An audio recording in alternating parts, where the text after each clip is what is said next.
Sa ngalan ng Ama at ng Anak at ng Espiritu Santo, ang pagpapala ng ating Panginoong Jesucristo, ang pag-ibig ng Diyos Ama, at ang pakikipagkaisa ng Espiritu Santo, naway sumainyong lahat. Sumayo rin. Mga kapatid, ngayon ay ating ginugunita ang isang babaeng pantas ng simbahan, si Santa Teresa ng Avila. At upang tayo maging marapat gumanap sa banal na pagdiriwang, aminin natin ang ating mga kasalanan. Hinaamin ko sa makapangyarihang Diyos at sa inyo mga kapatid, na lubha ako nagkasala sa isip, sa salita at sa gawa, at sa aking pagkukulang. Kaya isinasamo ko sa mahal na Birheng Maria, sa lahat ng mga anghel at mga banal, at sa inyo mga kapatid, na ako'y panalangin sa Panginoong ating Diyos. Kaawaan tayo ng makapangyarihang Diyos, patawarin tayo sa ating mga kasalanan, at patnubayan tayo sa buhay na walang hanggan. Amen.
Manalangin tayo.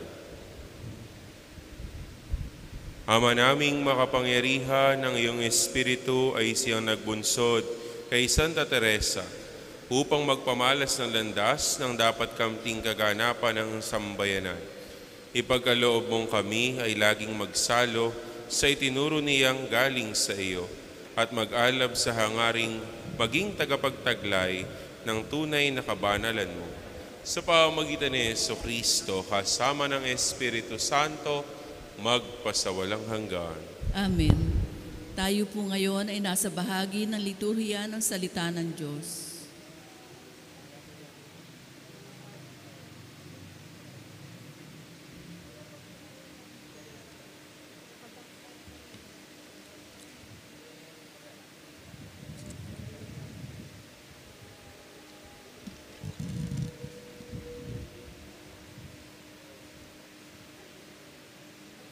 Ang salita ng Diyos mula sa sulat ni Apostol San Pablo sa mga taga-Galacia.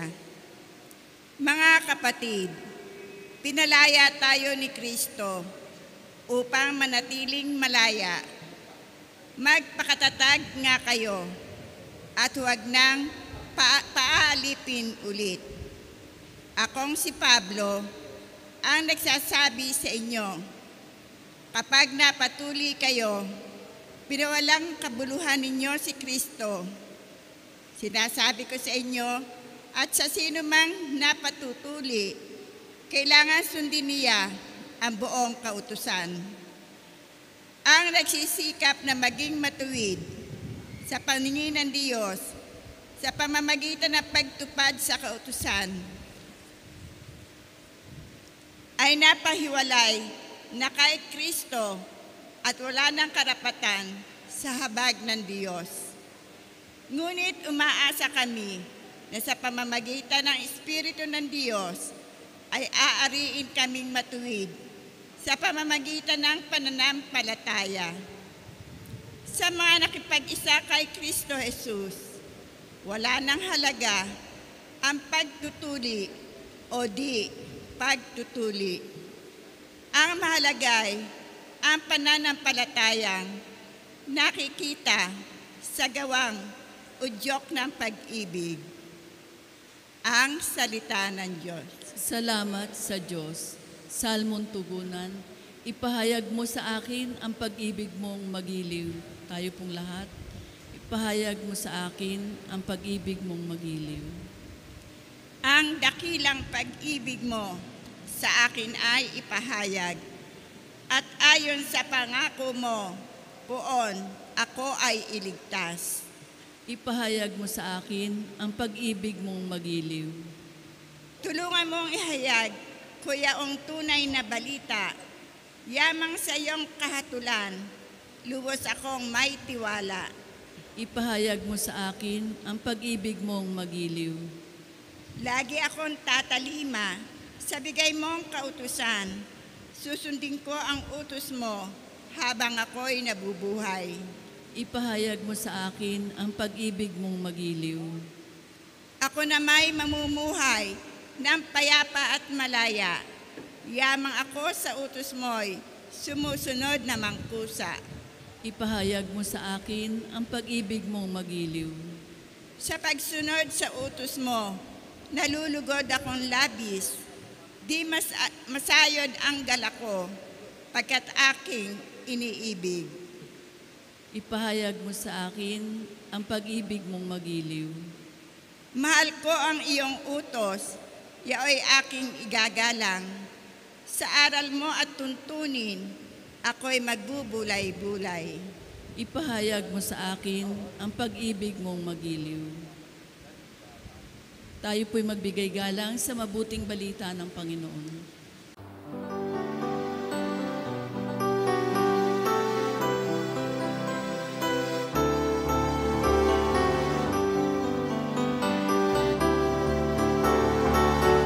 Alleluia, alleluia, alleluia,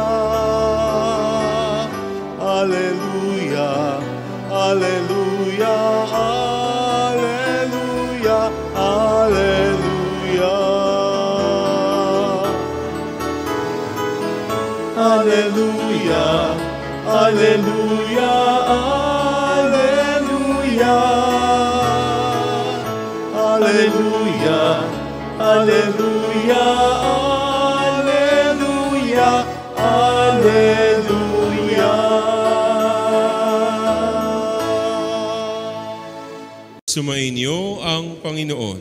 At sumaiyo rin. Ang mabuting balita ng Panginoon ayon kay San Lucas. Papuri sa iyo, Panginoon. Noong panahong iyon, pagkatapos magsalita ni Jesus, siya'y inanyayahan ng isang Pariseo upang kumain. Kaya't pumunta siya sa bahay nito. Pagdulog sa hapag, nagtaka ang Pariseo nang makita niyang kumain si Jesus nang hindi muna naghugas ng kamay. Sinabi sa kanya ng Panginoon, "Kayong mga Pariseo, hinuhugasan ninyo ang labas ng tasa at ng pinggan, ngunit ang loob ninyo'y punong-puno ng kasakiman at kasamaan. Mga hangal, hindi ba't ang may likha ng labas ang siya ring may likha ng loob? Ngunit ipamahagi muna ninyo sa mga dukha ang mga laman ng mga sisidlan at magiging malinis ang lahat ng bagay para sa inyo." Ang mabuting balita ng Panginoon. Noong Hesukristo. Magandang gabi po sa inyong lahat. Magandang gabi po. Pagnilayan po natin ang ating mga pagbasa ngayong araw na ito, simulan po natin sa unang pagbasa. Sinasabi sa dulong bahagi ng pagbasa, ang mahalagay, ang pananampalatayang nakikita sa gawang udyok ng pag-ibig. Ang pananampalataya ay higit pa sa intelektual na pagsang-ayon sa ilang katotohanan o katuruan ng simbahan na sinasabi nating tanggapin natin bilang totoo. Kabilang dito ang ganap at walang kondisyong pagsuko sa pagtitiwala kay Jesus bilang Panginoon na siyang daan, katotohanan at buhay. Kapag ang pananampalatayang ito po ay aktibo at malakas, ito ay kusang nagkakaloob sa isang buhay na namumuhay sa pag-ibig sa Diyos at sa pangangalaga at pakikiramay sa lahat ng nasa paligid natin. Ang tanging tunay na malayang tao ay ang taong kayang tumugon ng may pagmamahal, habag, pagpapatawad at pakikipagkasundo sa lahat ng sitwasyon ng kanyang buhay. Tayo po ba? Handa ba tayong magbahagi ng pananampalatayang may pag-ibig sa iba? Ano pong ibig sabihin nito? Bilang mga Katoliko, hindi po tayo naniniwala sa mga kataga na ang kaligtasan ay matatamo sa pamamagitan ng pananampalataya lamang. Hindi po kagaya ng sinasabi ng ating mga kaibigang protestante, sinasabi nila faith alone, sola scriptura. Tayo po ay naniniwala na sa pamamagitan ng pananampalatayang gumagawa sa pamamagitan ng pag-ibig, doon tayo maliligtas. Faith working through love. Ito ang nasa puso ng halos lahat ng itinuturo at ginagawa ng simbahan. Kamanghamanghang isipin po na ang salitang Griego na isinalin bilang gawa. Kasi kung papalikan po natin yung ating statement sa umpisa, ang sabi doon, ang mahalagay ang pananampalatayang nakikita sa gawang udyok ng pag-ibig. Yung pong salitang gawa, mula daw sa salin sa Griego, ang ibig sabihin po nito ay energeyo o ugat ng salitang pinagmula natin ng salitang enerhiya. Sa sinaunang Griego, ang salita ay maaaring isalin bilang epektibo o ginagawang epektibo. Kaya po kung babasahin natin ito sa konteksto ng energy, ganito raw po ang ibig sabihin ng sinabi ni Pablo, ang pananampalataya ay nagiging mabisa sa pamamagitan ng pag-ibig. Kung ihahambing po natin ito sa isang modernong pananaw at bibigyang kahulugan ng enerhiya, maaari po nating isipin na ang pananampalataya ay gaya ng isang ignition system ng sasakyan. Ito po ang magbibigay ng spark na nagpapailaw sa gasolina. Ang pag-ibig kung gayon ay ang makina. Hindi ka makararating kung wala iyon. Ang pagpapatakbo ng makina ay nagre-recharge ng baterya para sa ignition system. Kailangan mo ito pareho, ang ignition system at ang makina. Gayon din, kailangan natin ng pananampalataya at pagmamahal. Hindi tayo makararating sa ating pupuntahan kung wala ang isa. Ito po ang kulang sa mga Pariseyo sa ating ebanghelyo. Siya po mismo, yung Pariseyong narinig natin, ay legalistic sa kanyang pagtanaw tungkol sa kanilang pananampalatayang Judaismo. Tandaan po natin, ang kabutihan ng isang tao ay hindi dapat hatulan sa pamamagitan ng kanyang pagganap o hindi pagganap sa isang panlabas na ritual. Tayo po bilang mga mananampalataya, madalas tayong dumadalaw sa Adoration Chapel, araw-araw tayong dumadalo ng misa, nagdarasal ng nobena, lahat naman po ay karapat-dapat na gawin. At kung minsan nga lang, walang panloob na pagbabago tungo sa kabutihan. Kapag ganun po ang nangyari sa atin, dasal tayo ng dasal, pero paglabas natin ng simbahan, bunganga naman tayo ng bunganga sa bahay, laging galit. Parang nasayang lang din yung oras mo ng pagpunta sa simbahan kung lagi ka namang galit pag uwi mo sa bahay. Sabi po ni San Pablo, tulad ka ng isang maingay na gong. Ito ay pagiging relihiyoso lamang tulad ng mga Pariseyo sa kanilang mga gawain sa relihiyon. Yung po kasing pananampalatayang Judaismo na palitan na, kagaya ng sinabi ko dati, From 10 commandments, naging 613 commandments. Very legal sila sa lahat ng bagay. Kinakailangan punto por punto, susundin nila kung ano ang nakasulat. Sabi ng Panginoon, ang pananampalataya ay nagiging mabisa sa pamamagitan ng pag-ibig. Ngayon po, binibigyan tayo ng isang halimbawa ng isang santa na ating ipinagdiriwang ngayon para mas ma-realize natin ano ba yung ibig sabihin ng ating mga pagbasa ngayong araw na ito. Nais ko pong ipakilala sa inyo si Santa Teresa ng Avila. Kilala niyo na po ba siya? Sana po meron nang nakakakilala sa inyo. Bakit po? Si Santa Teresa po, bata pa lamang, mulat na siya sa kanyang pananampalataya. Sa edad na 14, siya po'y pinasok ng kanyang mga magulang sa mga Agustinong Madre. Ngunit siya po'y dinapuan ng sakit upang lumiban sa kanyang pag-aaral. Matagal po siyang nahinto dahil sa sakit na kanyang naranasan. Dito po nabasa niya ang likhang sulat ni San Jeronimo na nag-udyok sa kanya bilang upang maging madre. So sa tagal niyang hindi nakapag-aral, ninais niyang maging madre. Sa edad na 20 taon, siya po'y pumasok sa kumbento ng mga Karmelita sa Avila. Dito po nasaksihan niya na akala niya ang mga madre ng Karmelita ay mga mahihigpit. Pero dito po nakita niya ang pagiging maluwag sa panuntunan ng orden. They nagkaroon po ng laxity when it comes to the rule of the order. Sila ay madalas binibisita ng mga maharlika ng bayan at ang mga madre ay pinapahintulutang umalis ng kumbento. Kumbaga po yung mga madre pagala-gala. Di ba po usually ang mga madre, alam natin, nasa loob lang ng convent, lagi sila nagdarasal. Pero nung panahon po ni Santa Teresa, nagkaroon ng laxity when it comes to the rule of the order. Sa ganitong maginhawang kapaligiran na walang gaanong oras na ibinibigay para makapagmuni-muni, sinubukan po ni Teresa na mamuhay ng may pananampalataya. Ngunit pati po siya nadala nung ganong panuntunan ng mga orden. Dinaglaon po ay binalik niya yung buhay niya na gusto niyang ulit maging matuwid. Kaya po nung matapos mamatay ang kanyang ama, siya po ay nagpatuloy sa isang buhay na matuwid. Kumbaga kahit ganun yung mga madre, hindi niya sinunod yung pagiging lax ng mga madre. Siya po ay naging deboto ng 2 santo na kilala sa pagbabalik loob, si Maria Magdalena at si San Agustin. Sa kanya pong pagpapalalim sa kanyang pananampalataya, kumbinsido siyang sumasa kanya si Jesus. Kaya naman siya po ay nakakaranas ng mga visions. Para sa kanya nakikita niya ang Panginoon.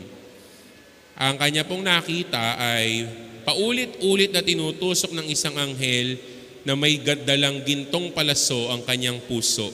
Ito'y nagdudulot sa kanya ng hindi maipaliwanag na kaligayahan at sakit.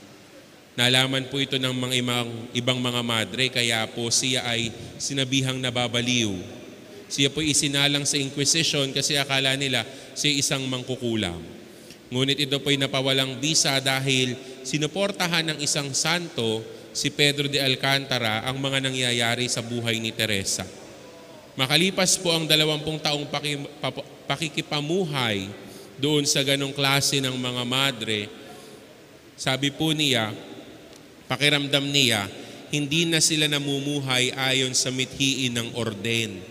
Kaya po ninais niyang magtayo ng isang komunidad kung saan ibabalik niya sa orihinal na tuntunin at mahigpit nila itong susundin. Ano po ang ginawa ni Teresa? Sila po ay nagdagdag ng, kumbaga nagsama siya ng 11 madre. Sila po ay nagtatag ng panibagong orden. Tinawag po sila mga Discalced Carmelites. Ano po ibig sabihin nun? Yung discalced po, ibig sabihin, sila nagsusuot ng leather or wooden sandals para kapalit ng sapatos. Yun po yung kanilang pagkakaiba doon sa mga oak arm. So 2 na po ang orden ng mga Karmelita. Isang oak arm, yun yung mga sinaunang madre na nagkaroon ng laxity, at itong kay Teresa, OCD, Order of the Discalced Carmelite. Sa unang 5 taon po ng pagkakatatag nito, nabuhay si Teresa ng mag-isa kasama ang kanyang mga madre at ginugol ang kanyang buhay sa pagsusulat. Siya po'y naging aktibo upang mareforma din ang mga praileng Carmelito. So hindi lang siya sa mga madre tumulong para mabago, pati po yung mga paring Carmelito. Tinuwangan siya ni San Juan de la Cruz. Ang alam lang natin kay San Juan de la Cruz, Pinoy. Pero actually po, merong santo na ang pangalan ay Juan de la Cruz. Ito po ay kanyang confessor. Si Santa Teresa po ay 75 years old. Ang kanyang confessor ay si John of the Cross, 25 years old. Parehas po silang reformers of the faith, particularly to the Carmelite order. Kalaunan po, sa tulong ni Teresa, ang mga praileng Carmelito ay nagkaroon din ng reforma. Kaya po sa buhay ni Teresa at mga discalced priest or mga fraile, sila po ay naging magkatuwang sa pagpapalaganap ng panibagong orden ng mga Carmelito. Siya po'y namatay October 4, 1582. Ngunit 40 taon pagkatapos na siya mamatay, siya po'y binigyan ng titulong Seraphic Virgin. Ginawa ng Espanyol na si Cortes Generales na maging patrona ng Espanya noong 1617 si Teresa ng Avila, kasama si San Isidro Labrador. Siya po'y binigyan ng titulong Doctor of the Church dahil sa kanyang mga isinulat na masasabi nating makatutulong para sa pagpapalalim ng ating espiritualidad. Kung nakakapagtaka po kasi siya namatay ng October 4, pero ipinagdiriwang natin ang kanyang kapistahan ng October 15. Ang kadahilanan po, noong October 15, 1582, sa mismong araw ng kanyang kapanganakan, pinatupad ng simbahan ang panibagong kalendaryo. Nagkaroon po tayo ng revision when it comes to the calendar. Dati po ang ginagamit natin, Julian calendar. Ito po'y kalendaryo na mula pa sa mga Romano. Ngunit upang magkaroon ng time interval when it comes to the rotation of the world, para magkaroon ng saktong 365 days, inuutos ng isang Santo Papa, si Pope Gregory, na magpalit ng kalendaryo. Nung namatay si Teresa, October 4, ang sabi ng obispo, hindi naman niya alam na namatay si Teresa, mula sa araw na to, hindi October 5, 1572 ang susunod na araw, kundi magiging October 15, 1572. Nagbawas po ng 10 araw sa kalendaryo. Kaya po sinasabi, kailan ba talaga namatay si Teresa? October 4 or October 15? Kasi sabi po, sa panibagong araw, October 15, 1582, nang siya'y binawian ng buhay. Magbubukang liwayway ng panibagong araw nung itinatag ang panibagong kalendaryo, doon namatay si Teresa ng Avila. Kaya nga po, yung ginagamit natin ngayong calendar, ito po ay binibigyan natin ng parangal kay Pope Gregory. Siya po ang nag-institute ng panibagong kalendaryo na ginagamit na ng lahat sa buong mundo. So kung papansinin po natin sa naging buhay ni Santa Teresa, siya, hindi siya katulad nung iba na legalistic. Ang gusto lang niya, ibalik sa dating order yung kanilang samahan. Kaya po siya naging instrumento ng pagbabago. Dito po makikita natin sa buhay ni Santa Teresa na para sa kanya, kinakailangan laging Diyos ang uunahin. Pinakabantog po na kanyang sinabi ay, solo Diyos basta. God alone suffices. Sana po sa pagpapatuloy ng ating pagdiriwang, limiin nating mabuti ang ating buhay. Tayo ba? Tunay ba nating pinahalagahan ng Diyos? At para ba sa atin, ang Diyos lang sapat na? Amen.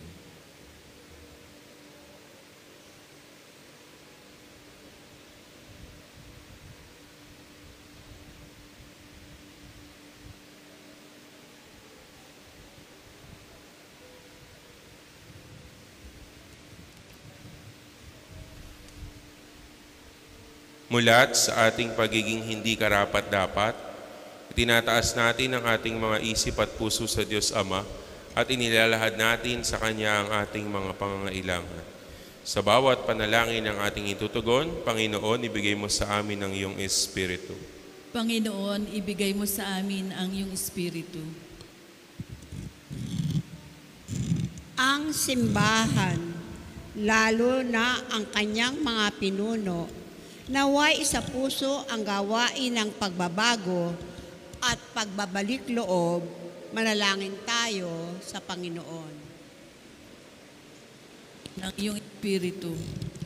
Ang mga opisyal ng gobyerno, naway magpakita ng tunay na malasakit para sa katarungan, dangal at pagkakaisa, manalangin tayo sa Panginoon. Panginoon, ibigay mo sa amin ang iyong Espiritu. Ang mga nagtatrabaho sa media, naway akayin ang mga tao sa katotohanan at isulong ang pinahalagahan ng Ebanghelyo, manalangin tayo sa Panginoon. Panginoon, ibigay mo sa amin ang iyong Espiritu. Ang mga may sakit, naway makatagpo ng pag-asa sa kagalingan at lakas at kasiyahan, manalangin tayo sa Panginoon. Panginoon, ibigay mo sa amin ang iyong Espiritu. Ang mga tapat na yumao, naway bigyang gantimpala ng Panginoon sa kanilang tapat na paglilingkod ng walang hanggang kaligayahan, manalangin tayo sa Panginoon. Panginoon, ibigay mo sa amin ang iyong Espiritu. Sa katahimikan ng ating puso, itaas natin sa Diyos ang iba pa nating kahilingan.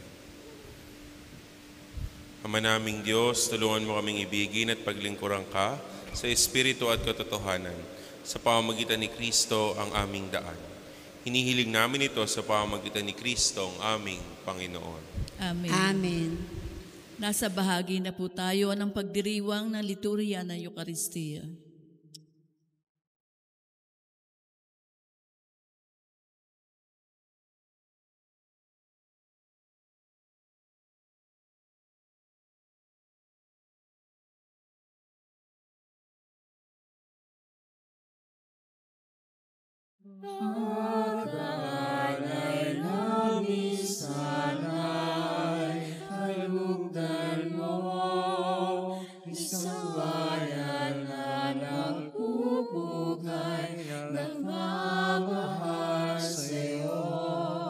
Saan yun itong tinapay na nagtutulot ng buhay at alak na sagisag na bigay mong kaligtasan. Pakinggan mo kami, mapagdaling ang Diyos. Itulot mo sa sarili namin nating maihandog. Sa banal mong hapag ngayon, amin ang inahayag. Pag-alay namin sana'y kalugdan mo, isang bayan na nagpupugay, nagmamahal sa'yo. Saan yun itong tinapay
isag ng bigay mong kaligtasan.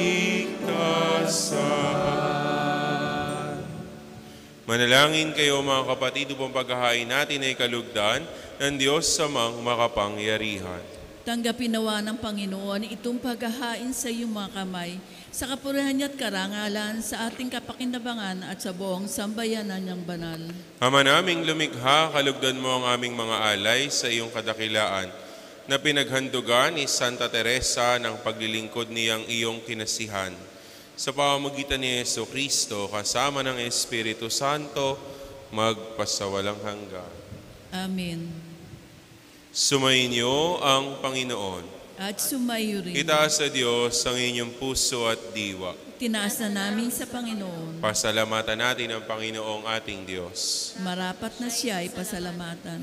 Ama naming makapangyarihan, tunay ang marapat na ikaw ay aming pasalamatan. Ngayon ikinagagalak naming may mga banal na tao na nagtalaga ng sarili sa anak mong si Jesucristo upang ipamalas nila ang paghahari mo at maakit ang kapwa na manalig sa iyo. Ngayon, sa amin ibinibigay ng iyong anak na minamahal ang kabanalang iyong taglay at hangad mong kamtin ng tanan. Ito ang pinanggagalingang amin ngayong inililingon. Dito na rin nais na kami makarating at humantong. Kaya, kaisa ng mga anghel na nagsisiawit ng papuri sa iyo nang walang humpay sa kalangitan, kami nagbubunyi sa iyong kadakilaan. Santo, Santo, Santo,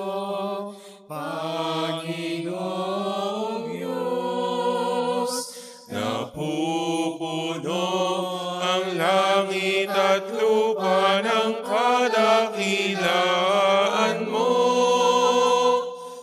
Hosana, Hosana, Hosana sa kaitaasan. Hosana, Hosana, Hosana sa kaitaasan. Pinagpala ang naparirito sa ngalan ng Panginoon.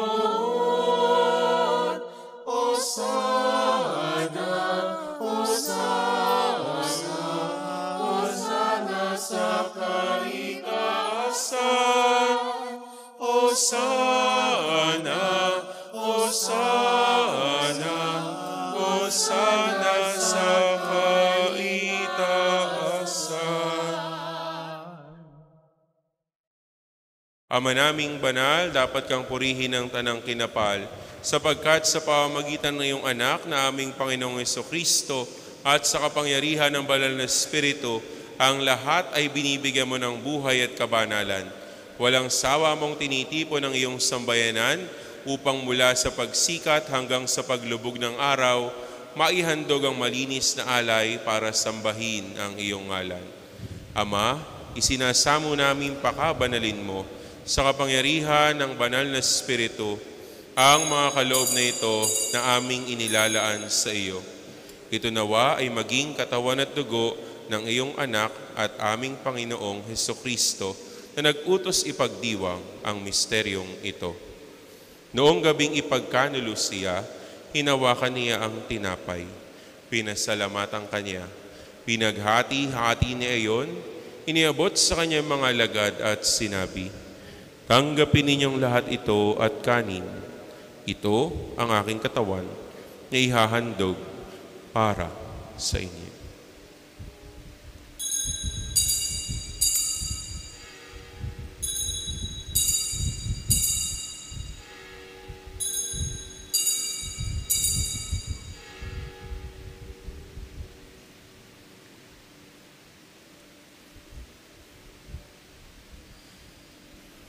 Gayun din naman, nang matapos ang hapunan, hinawakan niya ang kalis. Muli kanyang pinasalamatan. Inabot niya ang kalis sa kanyang mga lagad at sinabi, "Tanggapin ninyong lahat ito at inumin. Ito ang kalis ng aking dugo, ng bago at walang hanggang tipan. Ang aking dugo na ibubuhos para sa inyo at para sa lahat, sa ikapagpapatawad ng mga kasalanan. Gawin ninyo ito sa pag-alala sa akin."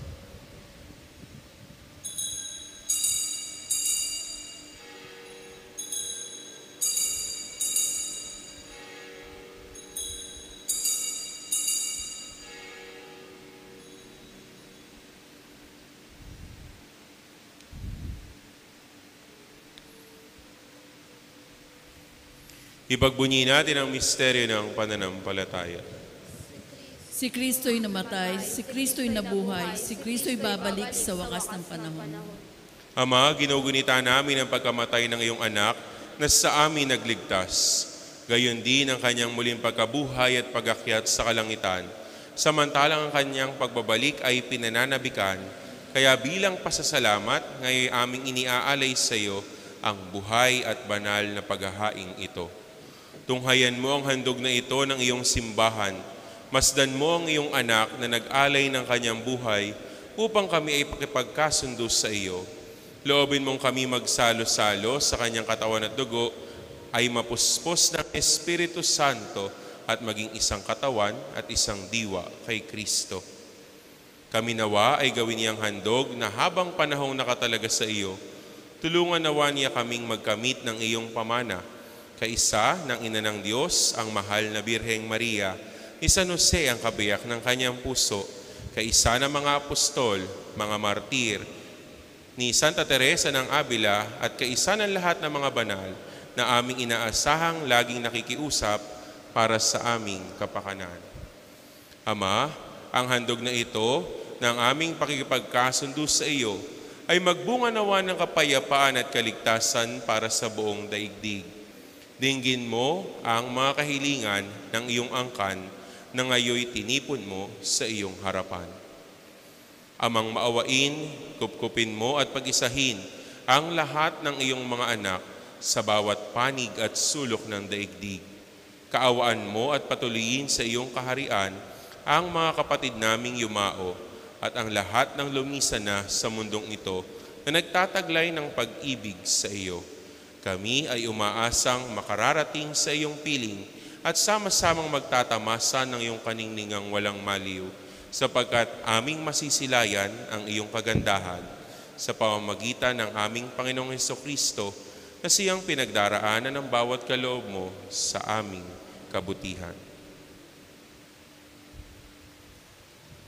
Sa pamamagitan ni Kristo, kasama niya at sa Kanya, ang lahat ng parangal at papuri ay sa iyo, Diyos Amang makapangyarihan, kasama ng Espiritu Santo, magpasawalang hanggan.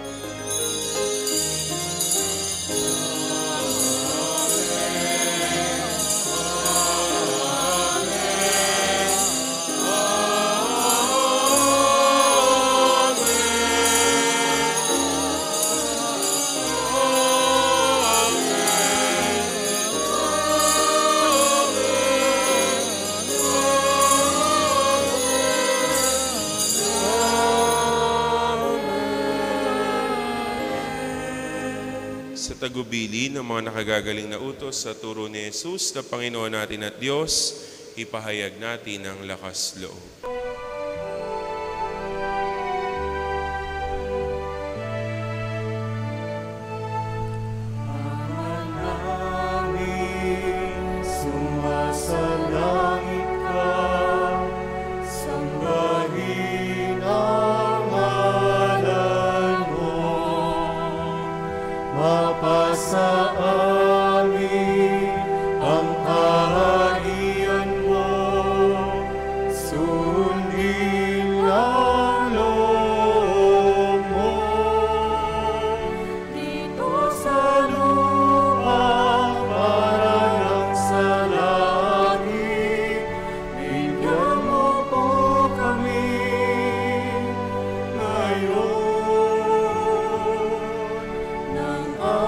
Aming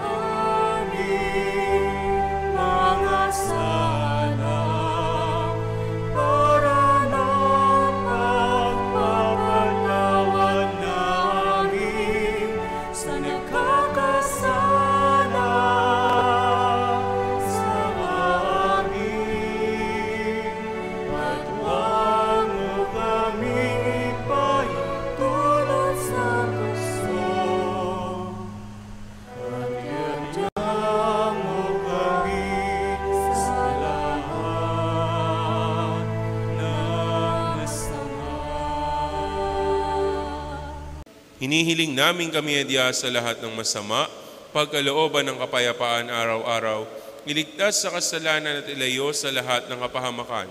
Samantalang aming pinananabikan ang dakilang araw ng pagpapahayag ng tagapagligtas naming si Jesucristo.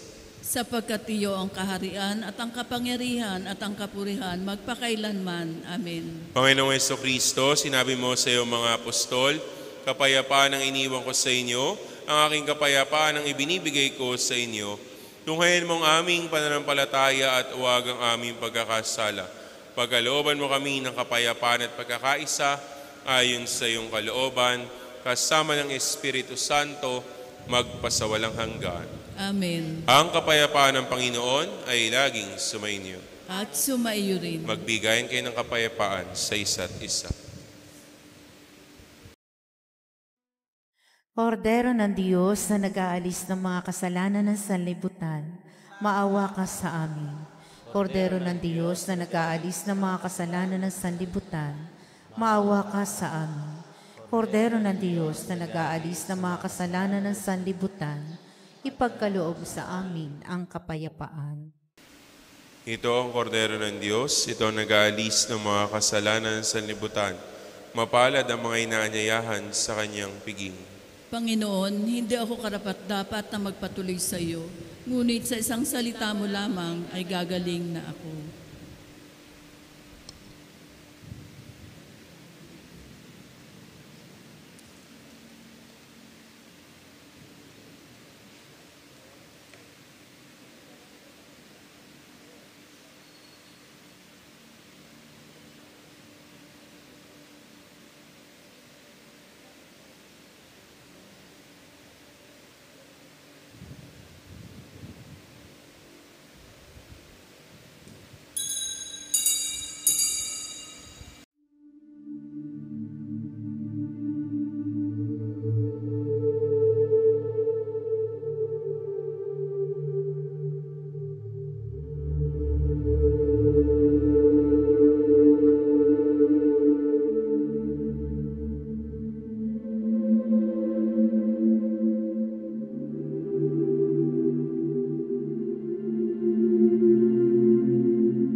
Sumainyo ang Panginoon. At sumayo rin. At pagpalain nawa kayo ng makapangyarihang Diyos, ang Ama, at ang Anak, at ang Espiritu Santo.